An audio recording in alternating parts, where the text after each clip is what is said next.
これで全ての発表が終わりました。では合奏練習に入ります。コンクールメンバーはこの場で音出しを、その他の人は移動をお願いします。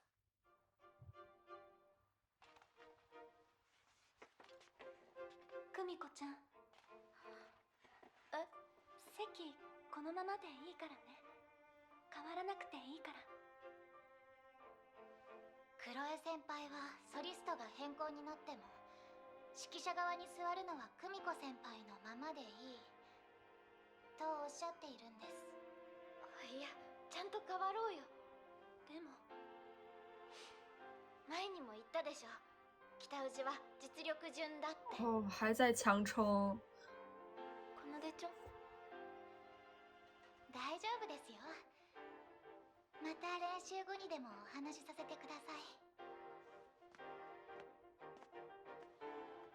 ユーフォニアムは2人編成となり、チューバが4人になった。そしてユーフォニアムのソリが変更になった。还是换位置了。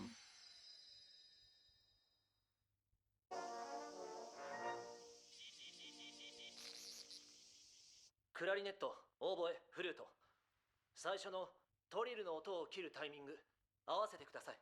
Taki Sensei 就真的完全不顾一切大家这个氛围上的东西。はい。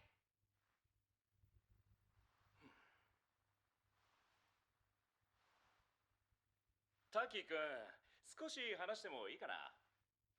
どうぞ。なんていうか、今年はみんなむちゃくちゃピリピリしてるんだよ。ガッチガチに固まっているというか、硬い。まあ完全にカチカチ山のタヌキさんだな。一度おっぱい飲んでねんねでもする？あれ、もしかして僕ドスベリした？すみません。そうそう、その気持ち。心は柔らかく。上級生は耳にタコかもしれないけど、音を楽しむと書いて音楽ですね。本当に分かってる？这句话很有深意啊。ではもう一度最初から。这样还真的能以音为乐吗？又是这种楼梯的。どうしたの？现在在下面的是库米口了。私ね、やっぱり変わった方がいいと思うの。私はソリじゃなくても。お願いだから二度とそういうこと言わないで。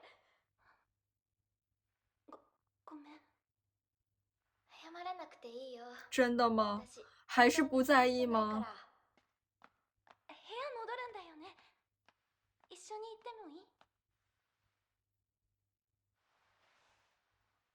休みたいから一人にさせてもらってもいいかな。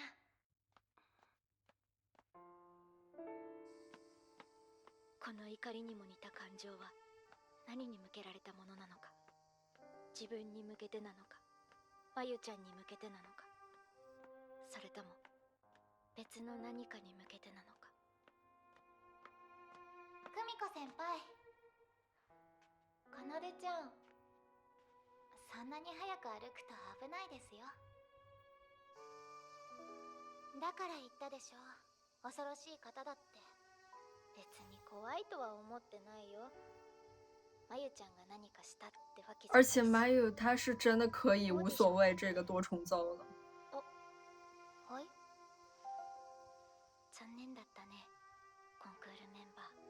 今更ですか？会ったらすぐに慰めてくれるとこちらは期待して声かけましたのに。そうだったんだ。ごめん。本気にしないでください。冗談です。それになんとなく分かってましたから。分かってたって？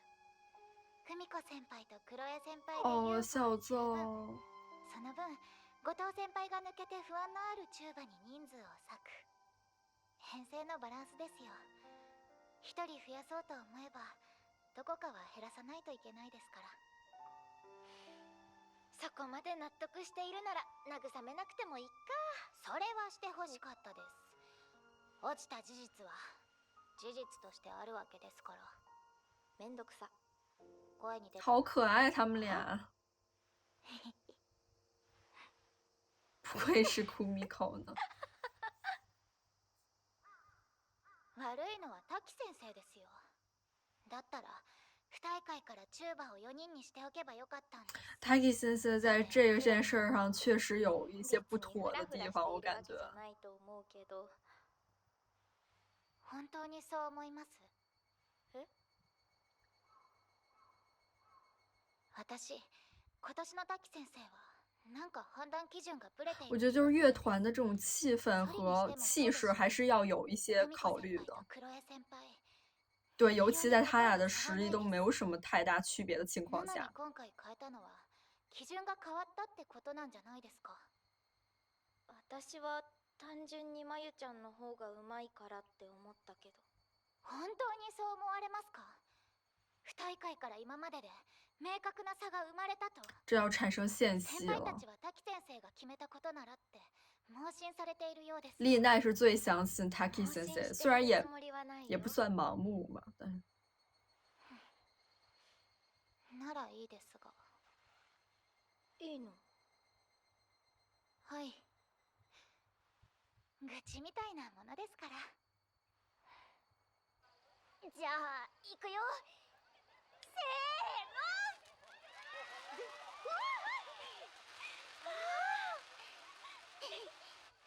次手伝ってもらっていいですか？何を？久违的出场啊！いえ、別に。哦，他也是在替 Kumiko 打抱不平哦。这下真的要出现团内的分裂了，站边了，要开始。お疲れ。ほんと疲れたよ。長い一日だった。どういう結果であれ、私はこれが最善だと思ってるから。哦天哪，这句话。ごめんね。ソリ。一緒に吹きたいと思ってたんだけど。まだ全国があるでしょ。倒也是。でもレナはなんで私がソリに。这是在暗示他们的关系了吗？已经。オーディションを聞いていないから何とも言えない。けどクロエさんがクミコに負けないだけの実力があるのは確か。あとは滝先生の判断だと思う。そっか。私は滝先生の判断を信じている。だからこの結果もそうなんだと受け止める。奏がコンクール落ちるってさすがにありえない。そもそもチューバ4人。哦，这样很多人可能都会有所质疑。そこの3人、大事な話があります。22時に娯楽室に来てください。啊！そんな。はい。这一下又让我想到了之前的丽奈。レナさん。何？今の子たち叱るの？注意するの。顧問に対してあの口の利き方は許しちゃいけない。ちょっとした愚痴の類だと思うけど。それを許していたら这是要上压力了。信頼が揺らぐ。それは演奏に影響が出る。ドラムメジャーとして見過ごすわけにはいかない。でもさ、何より滝先生は何も悪くないでしょ。はい、線香花火。事实是一件事儿，但是就是在他们俩的情谊之间说这些话，就多少还是会很伤心的。只有娜娜身边只有一个人。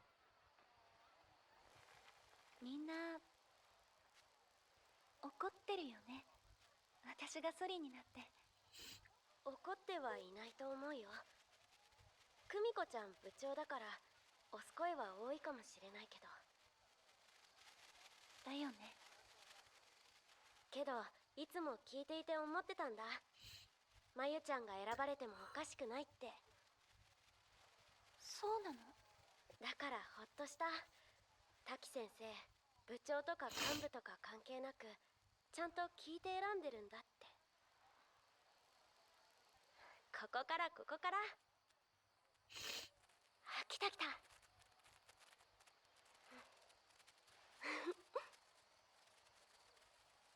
真是好朋友。我还是很心疼曼云。大丈夫でしょ。あ、すみません。どうしたの？いや、なんだよ。なんでもないって言ってるだろ。这是要有感情戏了。下級生あんなに困らせて。生終わりが心配しすぎ生なんだ问题。何？イライラしてんの？別に。言えないんだったらイライラしてても周りに哦，気づか这真的ない是库ミコ的作风。オーディション。え？俺、クロエよりも部長の方が下手とは思えないんだよ。まさかそれで？そういうわけじゃないけど。ただ、今回のオーディションは今までのとは違って、どうも納得できないっていうか、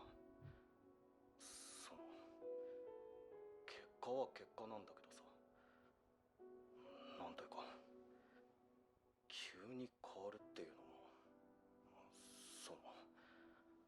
おかしいっていうか。何言ってんの？まゆちゃんの方がうまかったからこうなったんでしょ。私は納得してるよ。本当か？もちろん。だから余計なこと気にしないでしっかりしてよ。副部長なんだから。又把自己这个社长的身份放到了第一位了。久美子ちゃん。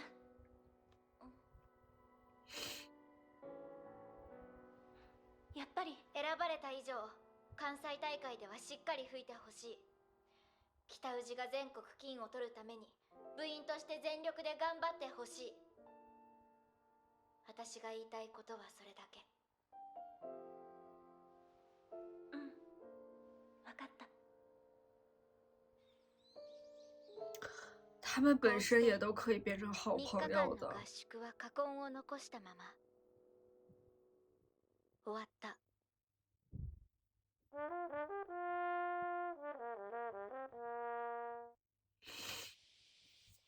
では、あと何かある人いますか？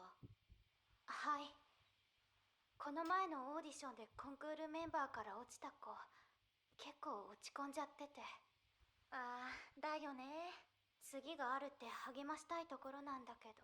でも、それも現状わからない。已经动摇军心了。どうやってモチベーション保ってあげられるかだね。やらない子は放置でいいと思う。それじゃダメだろ。来年以降のこともあるんだから。時間が解決してくれることもあるし、気にしつつタイミング見て声をかけてみて。わかった。ただこっちも余裕ないんだよね。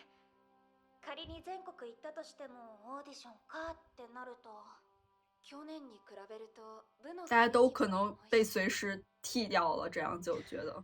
私はこのくらい緊張感がある方がいいと思ってる。現に去年よりも曲の完成度は上がってる。それはそうだけど。そうじゃない。ただこれ以上締め付けてもみんな苦しくなるだけだって。締め付け？私は普通のことを丽言ってるだけ。奈真的太急了，有点。大阪にとっては普通但是为了かもしれないけどさ。全国金，私がとか関係ない。全国金を本気で取ろうとするならこのくらい当たり前にしていかなきゃ。実際去年も一昨年も取れなかったんだから、今までとは変えなきゃいけない。違う？正論ごもっとも。久美子はどう思うの？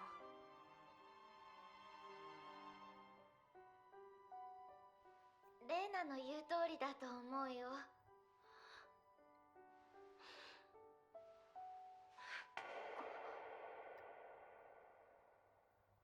悪い。ああ、うん。週一の言うこともわかるよ。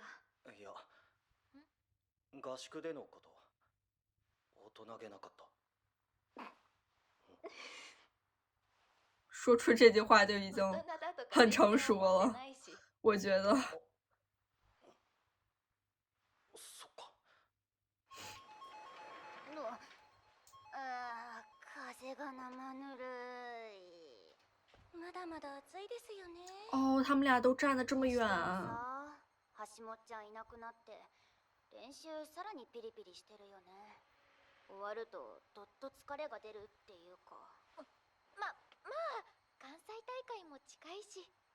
それはわかるけどさ、うまくできなくて辛いって言うんじゃなくてさ。わかります。ああ、今はそういう話はいいんじゃないかな。どうして？久美子ちゃんから見てどうなんです？今の北内って。え？ああ、うん。まあ、いろいろあるのは又在知ってるよ。ただ、初めてのことだからね、この形式の。不说自己的真心话。思ったより大変だったってこと？それはちょっと思うかも。でも一番の原因は滝先生な気もします。え？不大会からいろいろ変えすぎじゃないでしょうか。まあ滝先生がそれがいいって判断したんだから考えはあるんだと思うけど。丽娜要爆发了，感まゆ觉。ちゃんと久美子ちゃんは実力は同じだと思うんです。だったら久美子ちゃんの方が良かったって緑は思います。緑はそっち派なんだ。都是战队。というかその方が部が落ち着くと思うんです。部員みんな不安になるし、代わりに入ったまゆちゃんだって困るだろうし。困るのかな、やっぱり。直接聞いたわけ。库米口也是意识到了他有烦恼，但是他还是把他关在门外。そもそもオーディションって成り立たない気もするよ。それはわかりますけど。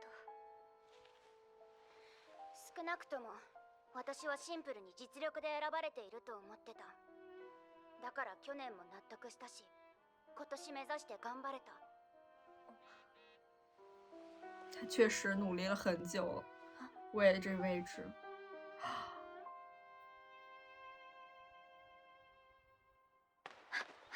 哦，这个跑。ごめん。久美子は滝先生の判断どう思う？え？今のやり方は間違ってると思う？思うのね。いや、そうじゃないよ。ただ去年までと違ってどうして已その经被丽判断にな奈看ったのか透了。理由がわからないことが多いだけで。そこに疑問を抱いたら全てが崩れる。指導者の方針に従うのは大前提でしょ。みんな従ってるよ。ただ理解できないって言ってる人に気持ちに蓋して盲信しろっていうのは無理でしょ。それは理解できないんじゃなくて、自分の努力不足を棚に上げて思い通りにならないって、そんな言い訳か文句が大半でしょ。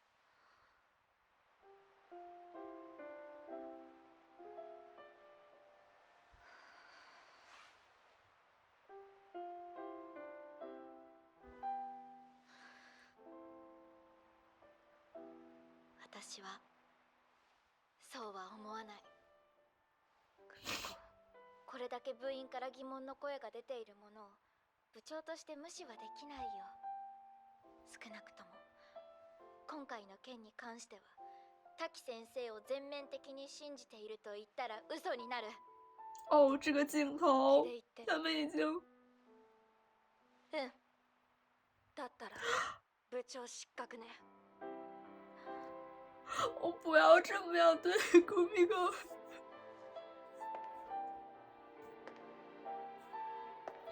这一集已经好几次抛下库米口了。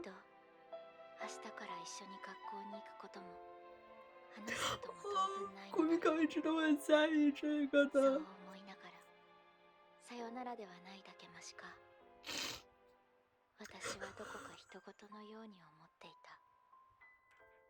た。ただいま。おかえり。何、喧嘩でもしたの？ひどい顔してる。本当だね。何？なんでもない。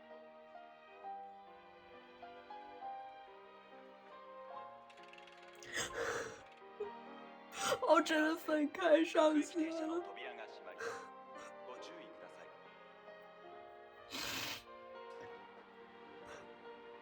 哦，他还在等着丽奈。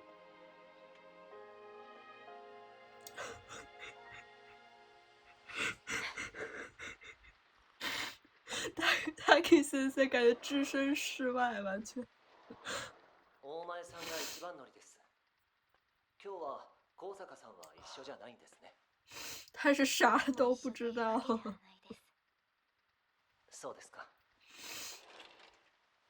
よろしくお願いします。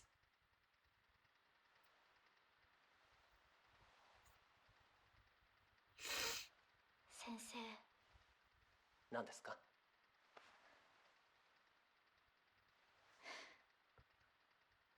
聞きたいことがあるんですけど。そして次の曲が始まるのです。这看得我真的好心疼啊！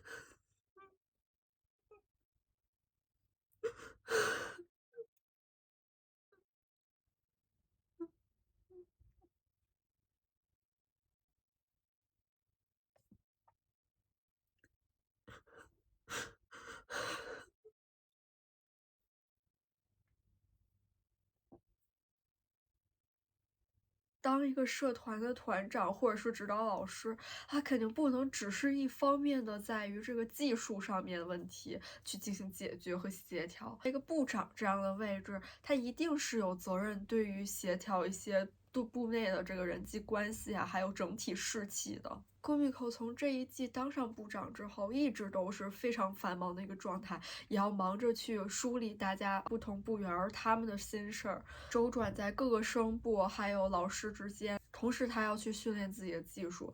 丽奈在这个技术之外的事情上，并没有帮助 Kumiko 可能去承担一些，选择是在这个节骨点还在继续上压力。因为本身落选对于 Kumiko 就已经是一个打击了，但是他非常在意的挚友丽奈在这个时候还在一边倒的站 Taki Sensei， 并且给其他部员施加，还对他直接说出了他部长失格这样子的，包括可以看到 Kumiko 一些细微的表情的变化，我真的太心疼了。这一季前面的时候，丽奈也有一些就是感觉像高压的这些行为，她的理念确实也一直是应该处在这种受有压力的环境，然后大家才能更加努力去争取一些位置。像秀一说的都是大道理，道理是事实是一部分。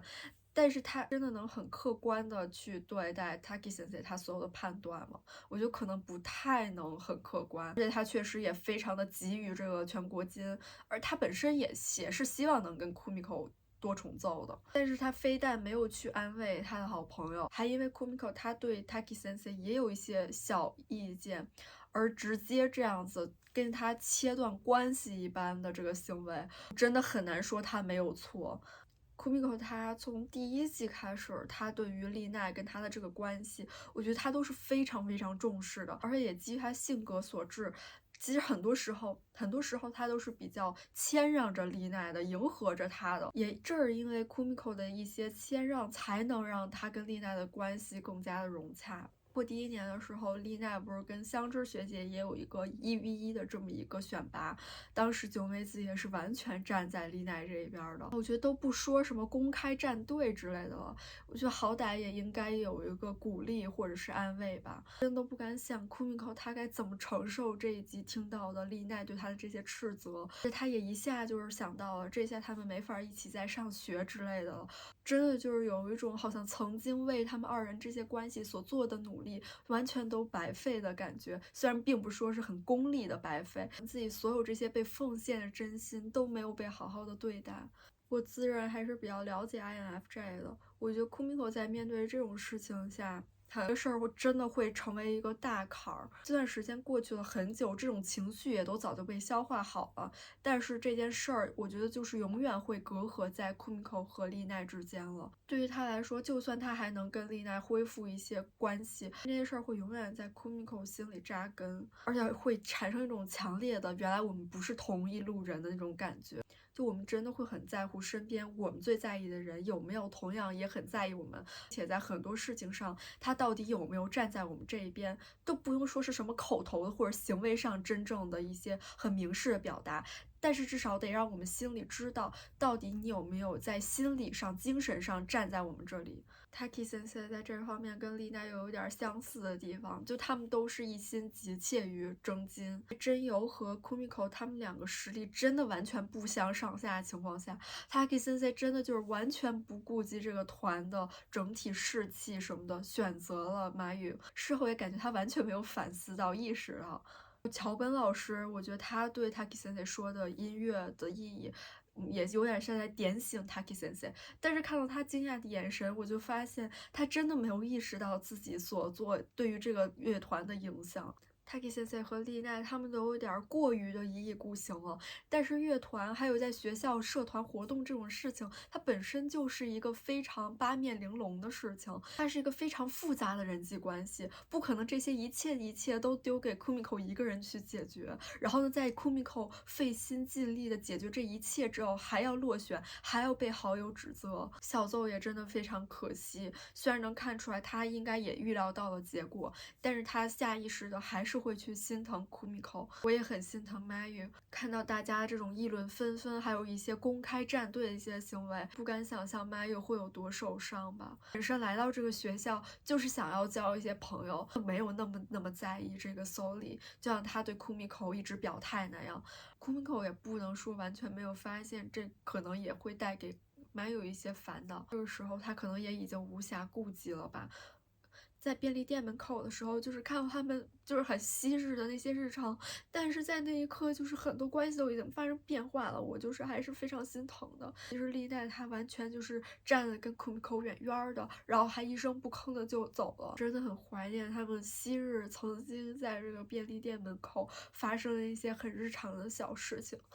Kumiko 这一集的表情很多都非常细节，但是在便利店门口的时候，他也有在想，要是真的要在这个场合对小绿和加藤面前说一些真心话，毕竟他在很多人面前都还在逞强嘛，但是又碍于丽奈就在他旁边，我真的觉得就是他这样活的也太辛苦了。小绿也就是直接非常坦诚的说出了他的想法，可能也让 Kumiko 有了一些动摇，但是夜月就是他是真的是认为自己是靠这样子的努力被选上的，而且他之前一直没有被选上，他也没有说任何的抱怨，而是一直在精进自己的实力，现在也是因为他的努力有所回报。我觉得就是每个人的立场、情绪、过往的经验都非常的不一样。就是在面对这样的情况下 ，Kumiko 他真的能说出自己的真心话吗？现在他真的就是过于执着于这个实力至上的这个制度，丧失了很多人情味儿，也有点把自己高高在上的这样架起来了。尤其看到他说啊，那他们选不上就是不够努力之类的这样子的话，也真的挺让我伤心的。本身有一些东西是天赋的事儿，但是很多其他的外在因素、环境因素，像是家境啊之类的，也是占很大的比重的。首先就不是所有的人家里都能供得起上一些昂贵的音乐课的。那这些同学他们拿不到好的结果，吹不到很高的高度，难道就是因为他们不努力，没有身处在一个高压的环境造成的吗？我真的觉得，就算情绪管理再高超的部长，也应该在朋友面前可以露出一些自己脆弱的时候吧。Kumiko 他也并不是什么完人，看到他现在这么无助的样子，包括他回家面对他姐姐的样子，看得我真的就是非常非常难受。最开始因为真由落选，可能是感到了有一些怒气，但是到了最后，丽奈带给他的这种无奈无助，早已压过了那一股最开始的愤怒。那这期视频到这结束，我们下次再见，拜拜。